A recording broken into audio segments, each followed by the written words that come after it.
He's just abusing me in Western Kenya. Rigathi Gachagua is not a road in Webuye. He is not a hospital in Vihiga. He is not a water pan in Kakamega. He is not a slaughterhouse in Bungoma. President of the Republic of Kenya has gone to Western for 6 days. Just talking about Rigathi Gachagua, occasionally Kalonzo Musyoka, because he's bitter that his voting bloc, the one that made him president, the Mount Kenya bloc, is gone and gone and gone forever. And I told him, it is his own undoing. I told him, don't touch the mountain. You see the Bible. If you read the Exodus, I told him, don't. Many times. But it's because he has some young MPs he moves around with. Young boys who are born in towns and brought up with Serelak. They don't know the community. So they tell him, no, it's okay, no problem. Mulima ni yako, wewe ulikuja huko mwenyewe. Hao watu ni wako, hata ukitoa huyu weke huyu hakuna shida. Nikamwambia mimi ni mzee. Hao watu mimi nawajua. These fellows of the mountain, they hate betrayal and they hate deception. Because of what Mzungu did to them, they hate betrayal. And you yourself, President William Ruto, you are a beneficiary of my community's distaste for betrayal. When they decided that Uhuru Kenyatta has betrayed you, they turned against Uhuru for betraying you in their view and voted for you. And you are not one of them. They hated one of their own to support you, and you are not one of their own. If you betray one of their own, you will tell me the story.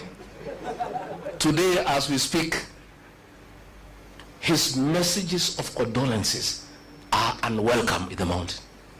And you know that's the lowest it can go. You know,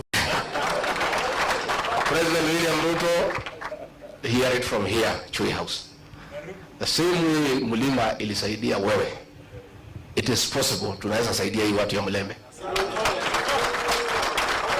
It is the same way tunaweza saidia huyu Kalonzo. Na sisi hatuna contract na wewe. Then yetu na wewe tulimali. We had intended to pay you in 2 installments. Tukakupatia the first installment, ukagusa Mulima. Hiyo deni ikafanya nini? Kaisha. We owe you no debt. So, anaenda pale Western, anasema tumefukuza huyu Rigathi Gachagua, and he is corrupt. William Ruto, my friend, do you have the moral authority to talk about corruption? And we sympathize with you because juzi kumekuwa na opinion poll on the most corrupt person in the world. And we are unhappy that you are rigged. Instead of giving you number 1, they give you number 2.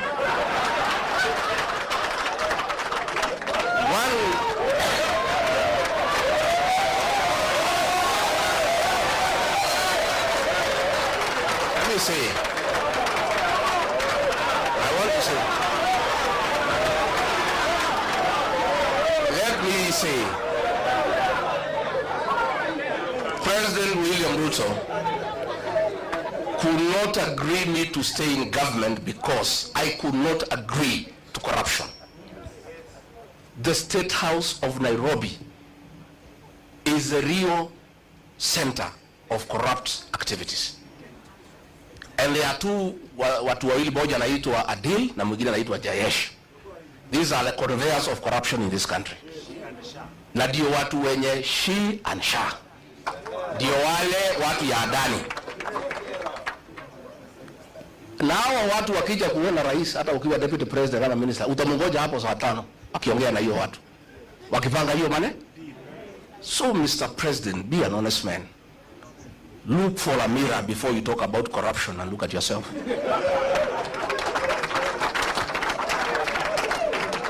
If you think the people of Kenya are very intelligent, Rigathi Gachagua has not been associated with any scandal in this country. So wewe unaenda pale unasema he is incompetent. In matters incompetence, Mr. President, I tend to agree with you to a certain extent.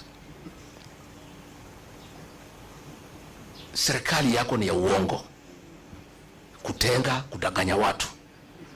Uliandika mkataba na watu ya Western. Ukamjema utajenga 1000 kilometers. Hujajenga. Umekuwa hapo juzi unafungua transformer.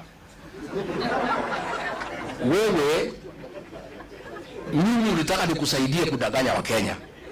In matters kudanganya wa Kenya, Mr. President, I'm incompetent.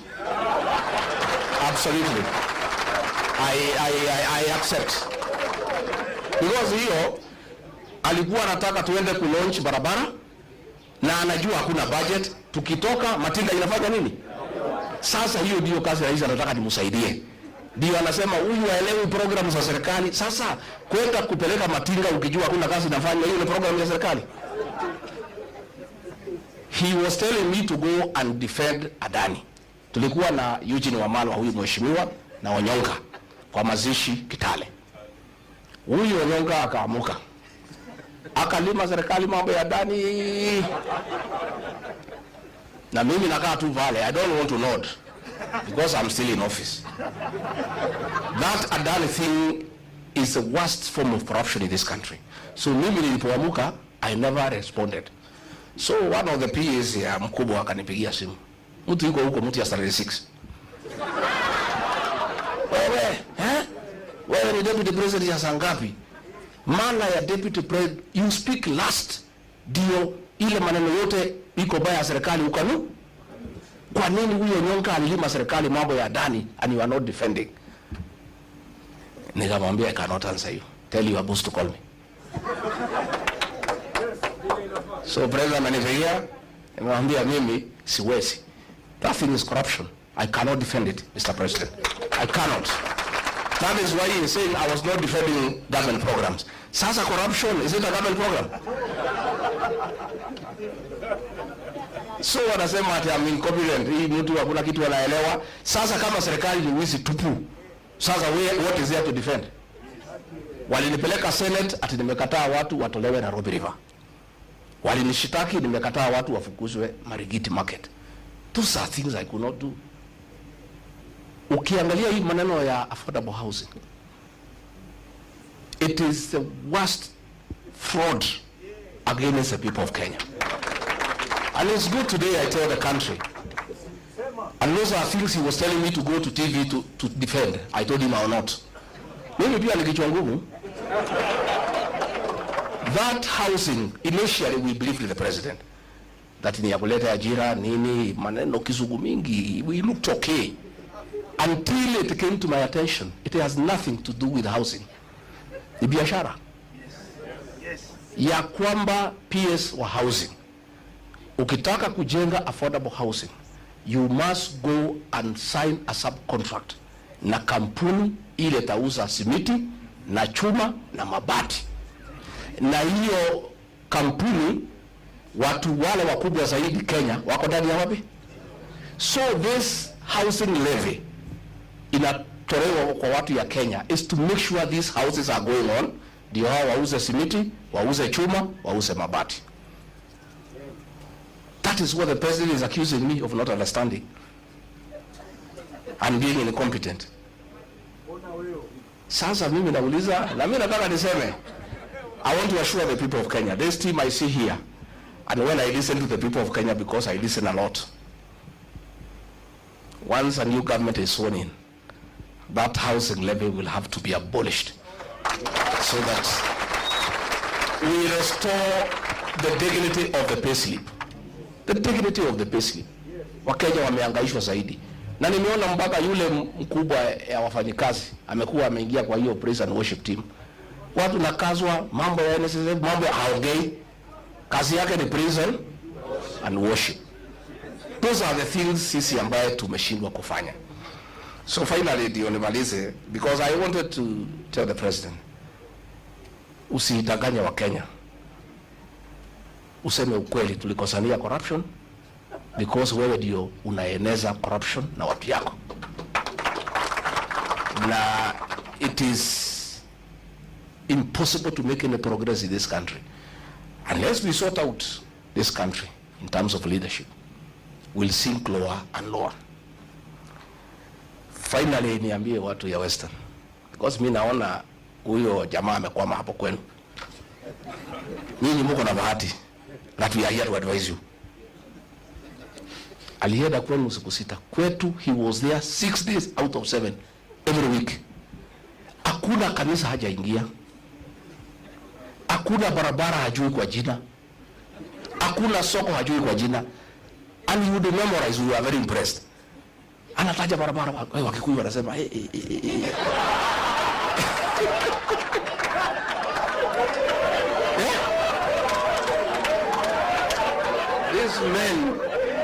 These men called a community that has pride, a community that's hardworking, that is rich. Watu wamesoma. He called all of us, our bishops, our reverends, our pastors. Hata huyo Waititu na mimi Rigiji, he called all of us.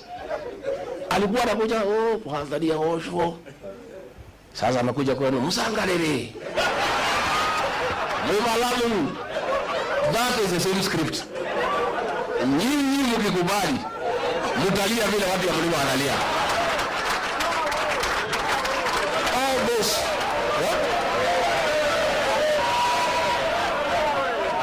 hiyo yote ni utapeli. All those things promising he will not do anything. He promised us atatumalizia barabara ya Maumau kwisha. Nitajenga hii. So today he does not come to our place. The last time alikuja pale Embu in November, alijaribu kuweka uongo ya housing. Washirika wakabuka kumwambia tutaki uongo hapa tena. Hiyo mambo ya uongo peleka huko Western. Akajaribu kuongea mambo ya SHA, akaambiwa tutaki uongo. Kwetu amejulikana na ndio humuone huko. Na hata akija atakutana na watu. So nyinyi watu ya Mlembe msituangushe. At least you have the benefit of free advice from victims of deception. Sindio? Simuko na free advice. Yeah? Sasa yeye halali ati nimekaa pale wa Mnyoro. Mimi nakaa tu chini ya miti. Yeye hapa juu ya gari. The reason President Uhuru Kenyatta alikuwa ametuambia muachane na hii mtu. But he never gave us the reason. Na hapo alitukosea. Sasa kama angetuambia what I know today, hatungekuwa hapo. Also the choice he was giving us was also not acceptable. So pale nimekaa pale, I'm doing things differently from Uhuru Kenyatta. I'm involving the people who is William Ruto. That is why he is unhappy. Mimi nakaa pale, watu wanaeleza watu, naeleza, wanasema imetosha, wanatoka wanaenda. Nakaa pale na mapasta na waeleza, wanachukua Biblia, wanatoka wanaenda. Pale nimefunga 100%.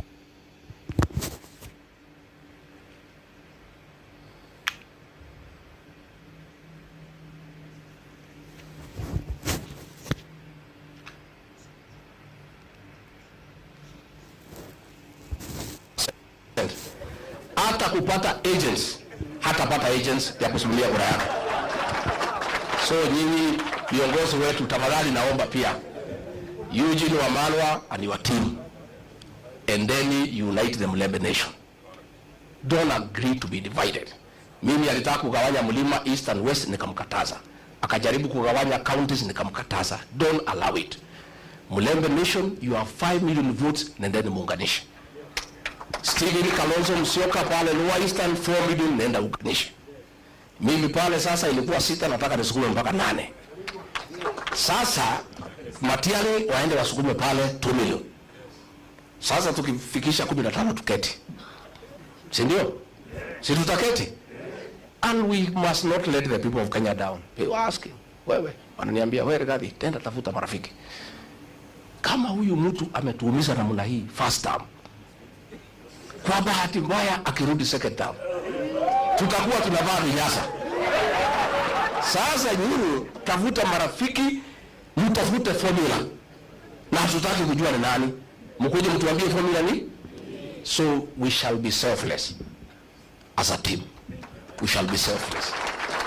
And let us not approach this election with a predetermined mindset. That lazima ikuwe ni mimi ama ni mimi. Wacha tuseme tuko na kibarua ya kungoa hii jamaa. That is the first objective. Let us consolidate our votes, consolidate. Uzuri, payslip holders are 3 million.